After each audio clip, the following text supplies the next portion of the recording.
This episode of Judgment Day is brought to you by P&P Games, your source for everything video games. Support the partners that support Judgment Day. Remember, this episode first aired in 2002.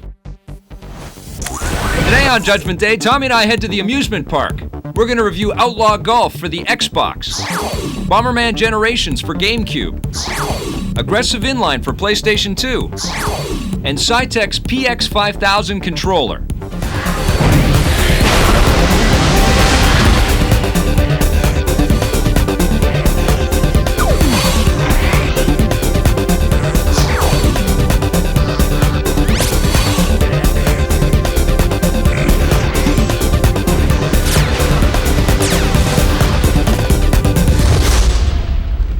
Okay, we found the Golf-orama inside the amusement park because we're going to talk about a brand new Xbox game called Outlaw Golf from Simon & Schuster Interactive.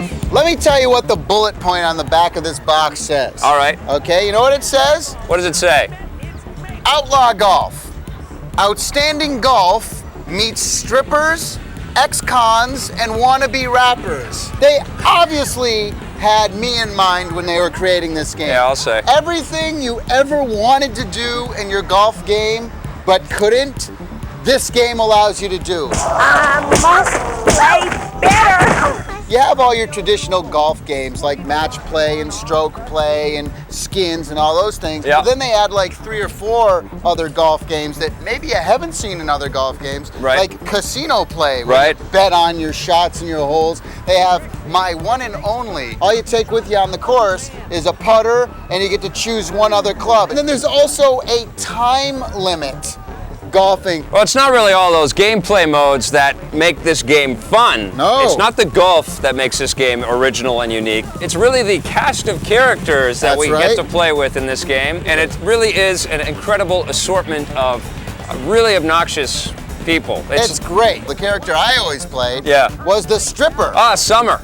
Hailing from the Big Apple, where she splits her time between PhD studies in molecular biology at Columbia University and entertaining foreign businessmen in the champagne room at the Pink Flamingo. This game is so great that you can actually beat the hell This out of your caddy as part of the game. Well, this is the most unique thing about this game. Not only can you do that, you're encouraged to do that because it helps your game. If you're missing shots all over the place and constantly getting into water hazards Going and stuff, down. and your little composure meter goes down, well, what you do is you can press a button and you can start getting into a fight with your caddy. And the more you kick their ass, the better your game will become. Hey, if you can't beat your caddy, who can you beat? There are other characters besides Summer and Autumn. yes, like the white trash biker chick. Ice Trey, the white rapper wannabe guy, and then there's another guy who is in love with himself, a Latin Lothario type gentleman that really thinks he's awesome. The announcer is one of the funniest of all. He's Yeah. kind of like this Jim Carrey Totally Jim type Carrey, yeah. character. It's times like this that you wish you could cheat on the scorecard. My favorite thing to do, though, Yeah? there's crowds that follow you around Oh, yes. as you're golfing. You get close enough to one, you aim right at them. Did you ever try hitting the ball at your caddy? No. Yeah, they'll take it too. And the one knock, I guess, that's going to happen here, and it's pretty obvious. The more you play, the more you're going to see the funny bits repeated. And after you've seen them a couple of times, they start to be less funny. And then what you're left with is a pretty average 3D golf game. The great thing, though, is that there's hidden characters. There are hidden And I characters. have never wanted to unlock characters in a game as much as I did in this one. That's cool, yeah. The way you play the game itself, too, is they're using that whole next generation system way of golf where you take the thumbstick. The right thumbstick. Yeah, your right thumbstick, you pull it back to go up, and then the power meter goes Gonna up, hit me. and then you have to push it forward to go down. And and if you I'm going to give it an 8 out of 10. I give it an 8.5. On the positive side, this is the most unique golf game we've ever seen. At the core of this thing, it really is a fun golf game with a lot of different play modes that you're not going to find anywhere else. But the best part is the totally hilarious humor they've incorporated throughout the entirety of this game. On the negative side, once you've heard all the funny bits, it really just becomes another golf game, and if you don't like the sport, you're going to get tired of it. And some of the humor may be just a little too over the top and risque for some of you out there, especially my mom. All right, now we go from strippers and ex-cons to a kiddie game called Bomberman Generation for the GameCube. It's actually not a kiddie game. I gotta qualify that. This is a game that is fun for all ages. Your opinion, maybe. But you know what? This is a great game. And any way you slice it, I mean, you take those kiddie graphics off of the game, this is very, very fun. It takes off on the old classic Bomberman gameplay that we've been playing for more than a decade now. And it includes a cool single-player action-adventure. And the GameCube so far doesn't have a whole bunch of these kinds of games.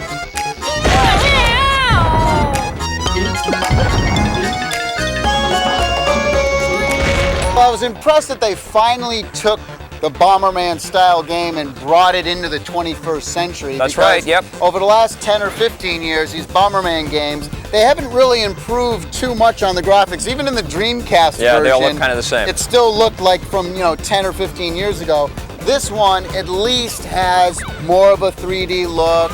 The cell shading animations I liked as far as the style, And then the converse of that, on the N64, the Bomberman titles that they did there were all 3D, and those were just too sort of freeform, and they didn't feel like Bomberman. But this game does, and it's split up into two different modes. There's the adventure mode, which is sort of Bomberman as a Mario Zelda type character.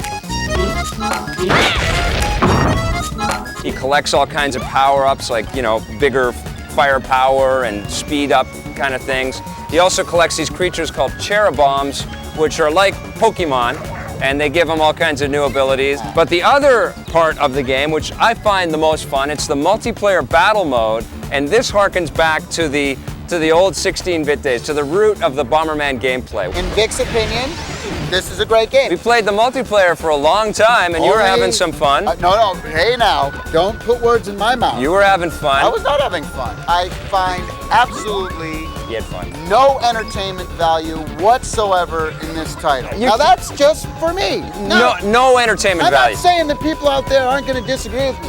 People like Millions of people out there are disagreeing with you right now. love to be hand-fed their Give me a break. their kiddie entertainment. I appreciate it for being a game that some people may like, but I think a lot of us out there Just don't dig it. You Just don't dig on the Bomberman. have no redeeming quality of Bomberman whatsoever. Oh, give me a break, man. This game is tons of fun. It's no, a proven that's baloney. concept. Okay, wait, no, that's It's bull. got loads and loads of puzzle solving. That's bull. Even if it was just a multiplayer game, this thing would be a riot, but they've thrown in an action-adventure game in there to boot, Look, and it's well done. I don't understand you at all. That's bull, though, because I said that I can understand why people would like this game. Yeah. But you can't agree with me and say that, I can understand No, why people wouldn't like this game. I can You're agree. saying I'm wrong. I think you're for my crazy. opinion. I- Why? I'm not I saying agree you're wrong. I'm not saying I you're think crazy. you're wrong. You say I'm wrong and crazy every other show. I think you're absolutely nuts not to like this game. I'm going to give it an 8.5 out of 10. I'm going to be honest. It's not like it's a terrible controls. It's not like great it controls. doesn't have horrible graphics. It's got Good good graphics. yep. I just had no interest at all and no fun at all playing this, so I got to give it like a 2.5. A 2.5. A 2.5. And that's being generous. A 2.5. I'll never play that game A ever 2.5. again. On the positive side, we both like the cel-shaded animation and new style look to the game. We enjoyed the multiplayer aspects of the game. We've come to depend on Bomberman for great multiplayer. And we really like the fact that they combined a one-player action-adventure with a cool multiplayer mode. On the negative side, if you don't like kind of small, cutesy, little cuddly games, well then you're probably not going to like Bomberman Generations. Judgment Day is going to be right back with a look at an expansion pack for Galactic Battlegrounds for the PC.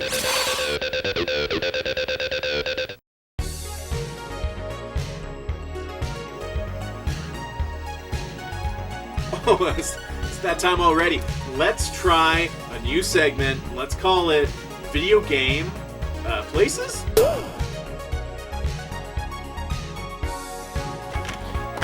Hilltop Zone, Act 2. Sonic finds himself on the edge of a fiery pit of an active volcano. Any Austin, Dave, or Sally would simply ride the gondola across to safety, but dear viewer, we've been here before. And you can take that to the bank. The Life Bank. zone later, Mystic Cave Zone, Act 2, Sonic finds himself on the edge of another pit. He's traded fire for spikes here, and there is no escape. That sucks. Eagle-eyed viewers will note the strange vine lever above Sonic's head here, which he can pull to bring down the bridge and cross safely. Well done. These are some places I know of in Sonic the Hedgehog 2. They're the places I think of when I think of this game, and I'll bet you know some places in your favorite games too. Play forever. PvP Games. Yeah, we got video games.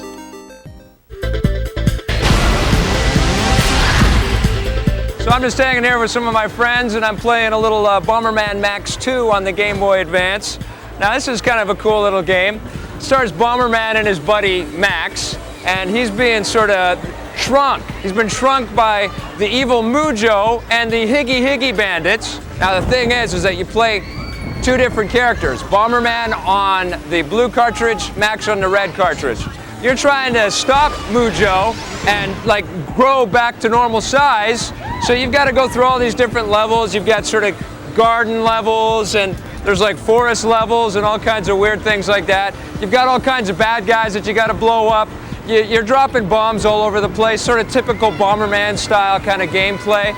But they've sort of given you an isometric camera, like an over-the-top viewpoint on the thing, and all the characters look nice and cute and cuddly, you know, just like you like. Now the big deal here on this thing is that you can link it up with another Game Boy Advance, and you can play multiplayer games with your buddies. There's 80 different levels on one cartridge. When you connect, you get an additional 20 levels of gameplay. You know, this is a lot of value for the money. It's called Bomberman Max 2 for the Game Boy Advance from Majesco, and I'm gonna give it an 8 out of 10. It's 2 cartridges. Go find some friends and pick this one up.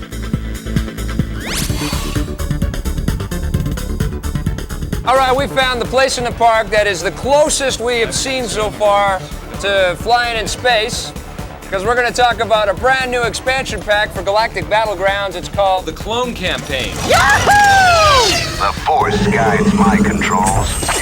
Blasters charging. Now, what did you think of this game? I think that if someone spits on me, I'm going to be very upset. They're going to get a duck in the face. This game was built on the Age of Empires engine. Age of Kings, actually. It was a sequel to Age of Empires, but Okay. roots in Age of Empires. They didn't add anything new, really, to the engine. For example, the Clone Wars were all about thousands of people battling other thousands of things. I want to be able to pick like 1,000 different units of guys and send them battling against 1,000 other guys. But because of the limitations of the older engine, you can only send, you can only control up to like 20 guys. Patroller's online. Your orders, General. Your orders, General. Targeting enemy. Enemy is mine. It doesn't do anything new or unique. Well, it's special. It does, because you get to play with the Star Wars units. Well, that's the only difference it has, is that it's Star Wars. Agreed, okay, but here's the reason why they went with Age of Kings in the first place. I mean, this is not a 3D game, so you can't zoom into the action, you can't zoom out and see the huge battlefield. But what you do get is a solid playing game, and it works great. And I think that's why LucasArts went with this engine. Yeah, they went with a proven winner. It's the safe way to go. Yep. But, hey, I want to see something else. I really enjoyed the fact that they are brand new vehicles and stuff. In the original Galactic Battlegrounds, you were able to play with vehicles and units from Episode 1, 4, 5, and 6. And this one introduces a lot of the cool things that we saw in what I think are the most spectacular Star Wars battles in the whole series of movies. Now you can play with those giant tanks with those huge sort of wheels along the sides. You get those giant sort of orb-shaped tanks. But the coolest part of this game has to be the Jedi Knights. The Jedi Knights are awesome. They get hit and their health regenerates quickly, but those lightsabers, they can stop anything. Really what we're talking about here are robots, troopers, and workers. And the workers... And ducks. And no, there's no ducks. No ducks in the game. So robots, workers, and... You got your duck again? I'm sorry, that was cruel, man. I shouldn't have thrown your duck. To the duck. You're mining for stuff, you're building all kinds of new craft, there's air battles, there's turrets that you can build.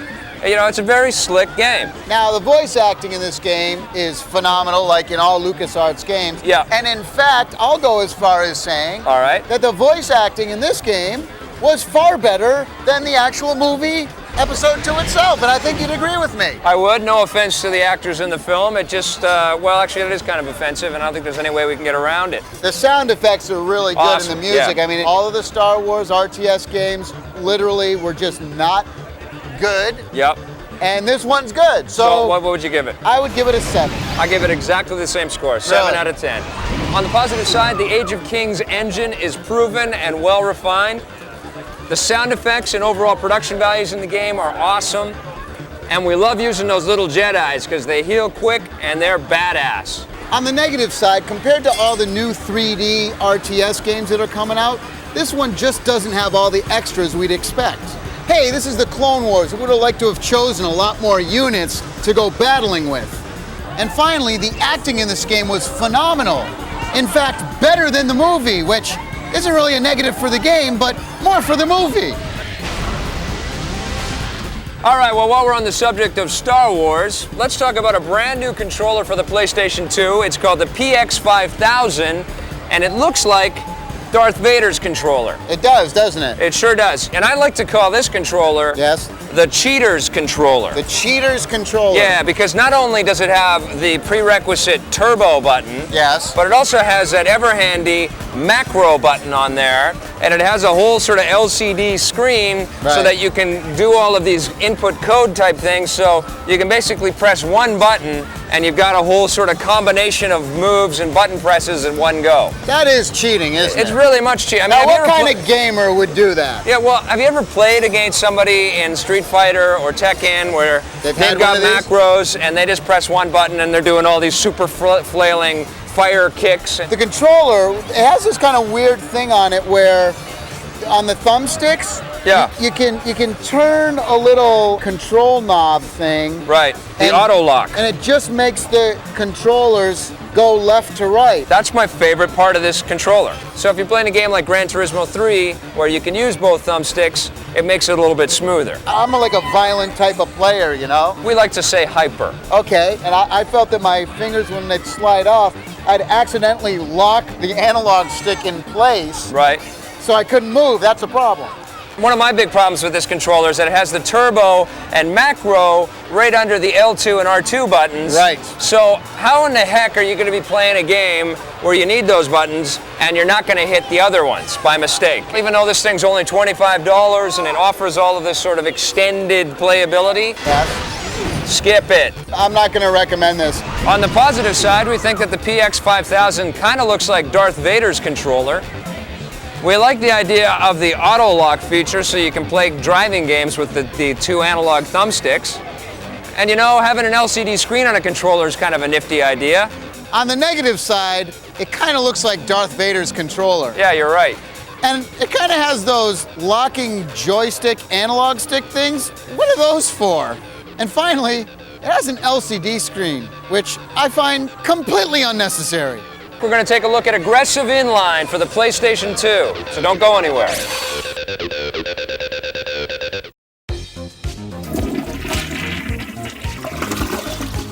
Lee from PNP Games here. The Tiger R-Zone is the ultimate bathroom companion. All of the games lose appeal in 2 minutes or so your legs don't even fall asleep. Not to be crude, but I'll take video games over the back of a shampoo bottle any day. Do the Mario! Thank you! I know PNP Games stocks portable video games, new and used. Browse our selection at pnpgamesonline.com. Now, if you'll excuse me, play forever.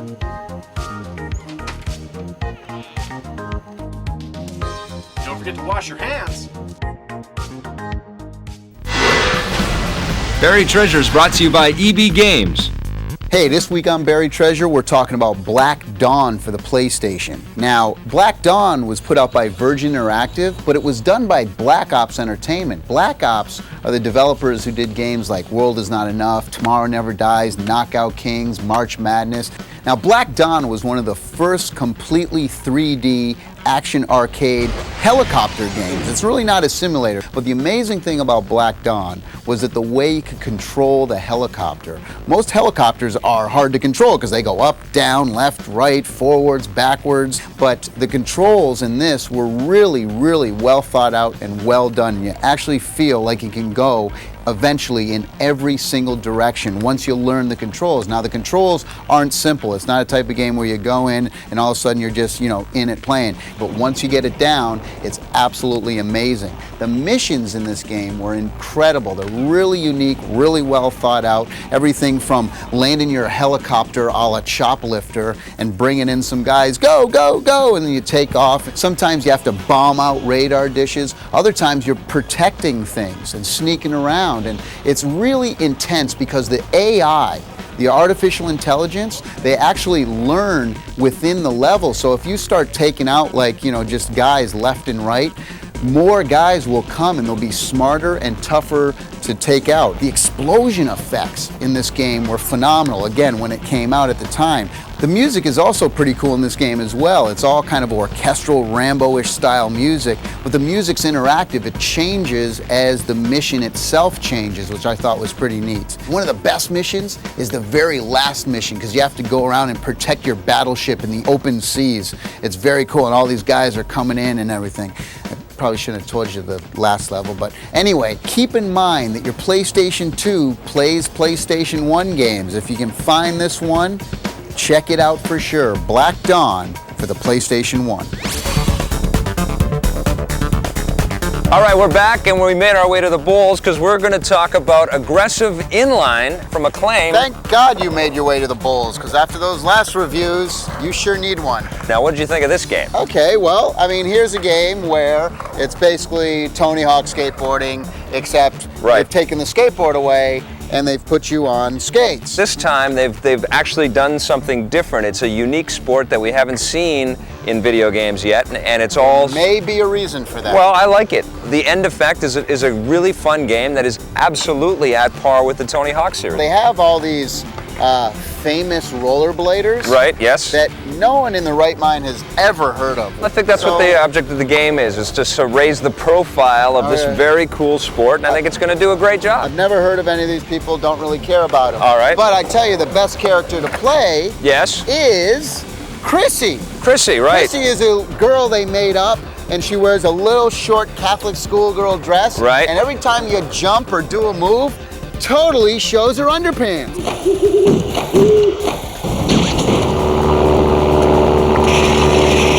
It's not all about Chrissy and her underwear, though. This game, to me it was, but go ahead. This game has an incredible engine behind it. It's using the Z-Axis Dave Mirra engine. Frame rate's always a rock steady sort of 60 frames per second, and the character's animation is amazing. First thing I did when I got into the game, after watching Chrissy's underwear for 20 minutes, is started slamming into pedestrians, because this is always fun. Yeah.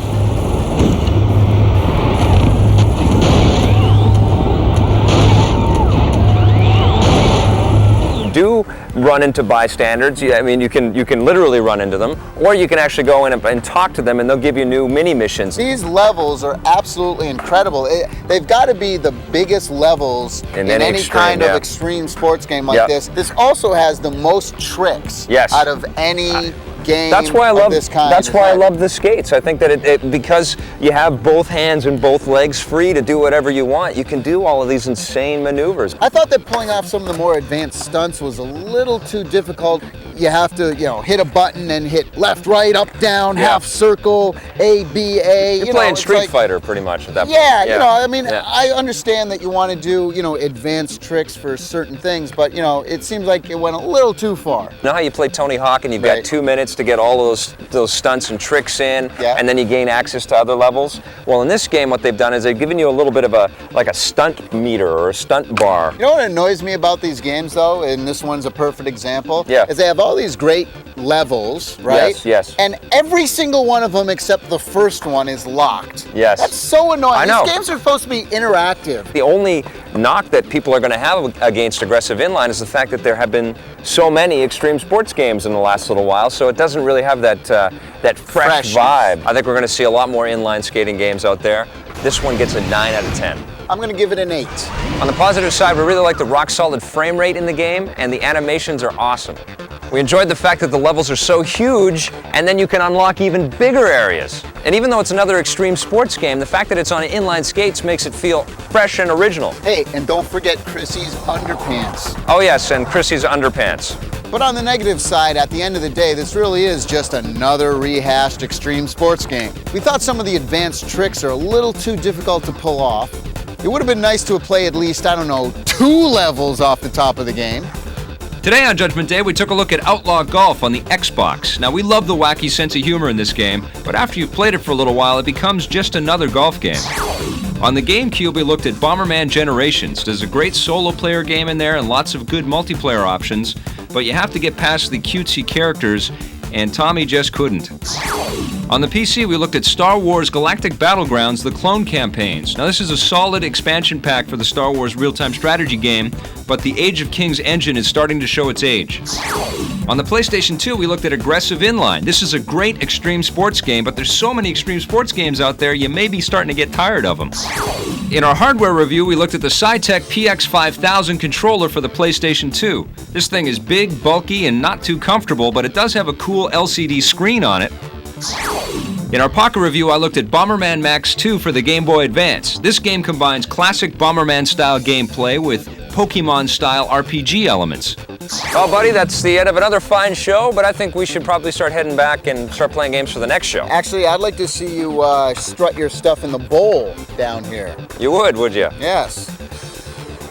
I think extreme sports are crazy. I'd never do that. Okay, fair enough then. We're going to talk about a brand new expansion pack for Galactic Battlegrounds. It's called the Clone Saga. Right. We're going to talk about a brand new expansion pack for the Galactic Battlegrounds. It's called the Clone Wars Saga. We got a new one coming out called Attack of the Clone Saga Wars. Now, what'd you think of this one? Of what one?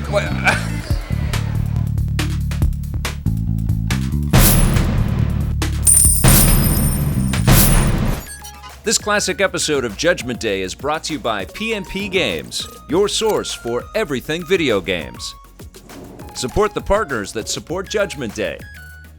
Thanks for watching, and play forever.